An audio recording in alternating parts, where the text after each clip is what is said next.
What is up, everybody? Welcome back to another Pitching Ninja's filthiest pitches of the day. Remember, before we get to those pitches, hit that subscribe button. Join Ninja Nation. Be a part of the biggest and best daily baseball show on YouTube. And now, without further ado, here are my filthiest pitches of the day. I'm going to start with Logan Allen, who had 5 Ks in 5 innings, giving up 1 run on 5 hits. He had these changeups and sweepers. And he faced Kyle Harrison, who had 3 Ks in 4 innings, giving up 3 earned runs, and had this fastball.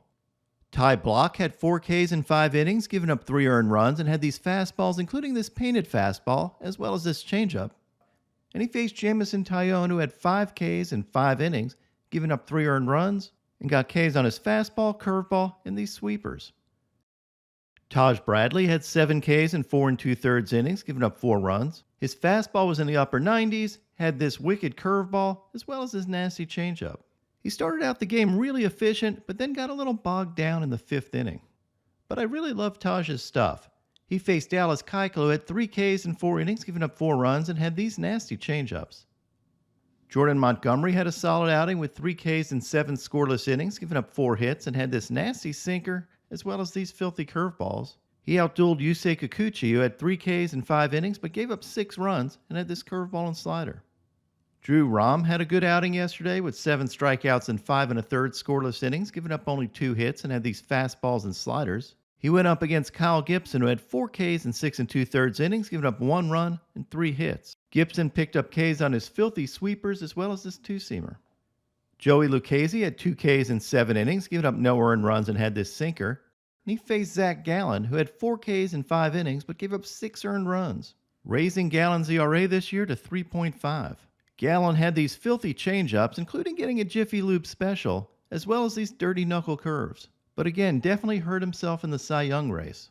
Eduardo Rodriguez had 5 Ks in 5 1/3 innings, giving up 4 runs, and had this cutter, changeups, and picked up a sword. Mike Clevenger had 7 strikeouts in 6 innings, giving up 2 runs, and had this fastball, slider, and changeup.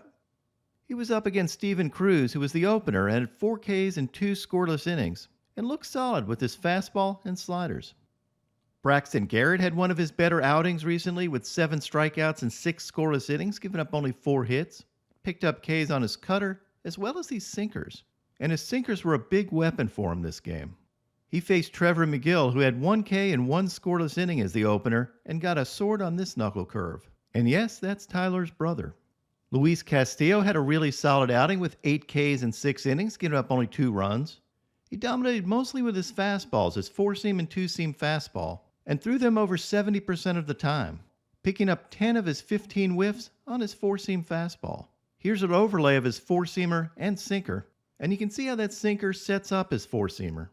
Castillo has shifted to throwing a ton of 4-seam fastballs this year instead of relying on his changeup, recognizing that he can live up in the zone with that 4-seamer because of his low release point. It gives a great attack angle on a hitter, because most hitters swing slightly up, and throwing a 4-seam fastball up in the zone from a low release point means it intersects with a hitter's swing for less time than if he threw from a higher release point. Castillo was up against Andrew Wantz, who was the opener for the Angels in this bullpen game, and had 1 K in 2 innings, and had this nasty cutter. Hunter Brown was really good yesterday with 7 strikeouts and 5 scoreless innings, thanks to his fastballs and knuckle curves, and he outdueled Paul Blackburn, who had 2 Ks in 3 innings, giving up 4 runs, and had this slider. Christopher Sanchez was nasty yesterday with 10 strikeouts in 7 1/3 innings, giving up 4 runs, but his changeup was filthy. He picked up 18 of his 21 whiffs for the game on his changeup, and had a 62% whiff rate for the game on his changeup. I really like Sanchez's stuff, and that changeup is going to be a great pitch for him for years to come. He battled yesterday's co-filthiest starter of the day, Spencer Strider. Strider had 9 Ks in 7 innings, giving up 1 run on only 4 hits. I really appreciate the Braves letting him stay in for the 7th inning because it helped me win my K-Prop parlay yesterday. Strider picked up 11 whiffs on his slider for a 50% whiff rate on the game, and his fastballs were up to 99 miles an hour. Here are a couple of overlays of his fastball and slider, and you can see why that Strider slider is so tough on hitters. There's virtually no way to distinguish it from his fastball until it's too late. John Smoltz made an interesting comment during the Braves broadcast yesterday. Spencer Strider is so far ahead of any one of us that's ever pitched in an Atlanta Brave uniform. That's what's so exciting about it. As we all know, he's usually down on current players and hesitant to give them props. But he flat out says that Strider is the most talented Braves pitcher ever at his current age.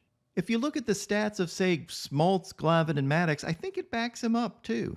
Now, that's not saying that Strider's going to end up with a Hall of Fame career, or that he's even going to approach the greatness of those three. But at the current stage in his career, he probably is more talented than they were. With a career ERA at 3.27 and a mind-boggling career K/9 of almost 14. Do you guys think that Spencer Strider is more talented than Greg Maddux, John Smoltz, and Tom Glavine were at age 24? Let me know your thoughts in the comments. Ryan Pepio had 5 Ks in 6 innings, giving up 4 runs, and had these sliders and nasty changeups. I do really like Pepio's changeup. And he battled yesterday's other co-filthiest starting pitcher of the day, Blake Snell. Snell had 8 strikeouts in 6 innings, giving up only 1 hit and no runs. Snell dominated the Dodgers with his fastballs, sliders, and curveballs and picked up 6 whiffs out of 10 swings on his curveball for a 60% whiff rate for the game. How's that for some quick math? Here's an overlay of Snell's fastball and curveball, and you can see what makes that curveball so tough to hit. They put up this graphic of where Snell ranks on ERA and other categories, including walks, and you can see he does really well in every category, but he's last in the NL in walks per 9. Even though he's now first in the major leagues in ERA, he's also first in walks overall, giving up more walks than any starting pitcher in baseball. Blake Snell is the poster child for stuff over command.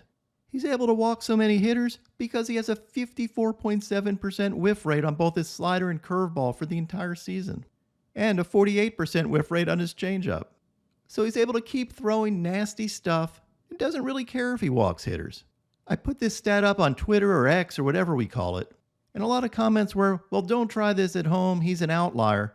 But everybody wants you to throw like Greg Maddux. And guess what? Greg Maddux was an outlier too. Not everyone has that command.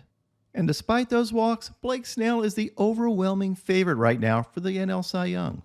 Now onto my filthiest relievers. Alec Marsh had these sweepers and picked up 5 Ks in relief. Quinn Priester had these nasty sliders. Caleb Thielbar had this filthy sweeper and curveball. Robert Suarez had these overpowering fastballs. Alex Vesia dominated with his fastball and sliders. Kirby Yates had this dirty splitter, which closed out the game and closed out the NL East for the Atlanta Braves, their 6th consecutive NL East title. Colin Holderman had this filthy sinker.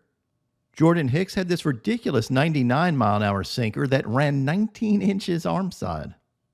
Ryan Helsley had this gas. Ben Joyce had this 101-mile-an-hour heater. Shintaro Fujinami had this wipeout 86-mile-an-hour sweeper. I had folks ask, why would you swing at that sweeper? It's way out of the zone. Well, when you're up against a pitcher that throws 100, you have a very little time to make a decision, and if it looks kind of like a fastball at any point, you're probably going to swing. And if you end up getting a sweeper, well, you may look stupid. Andres Munoz had this sick 99-mile-an-hour sinker and overpowering 102-mile-an-hour fastball. And my filthiest reliever of the day yesterday was Matt Brash for his vicious slider as well as his fastballs up to 100 miles an hour. And now my pitching ninja moment of zen. The combination of Simba Cam and Bark in the Park is undefeated.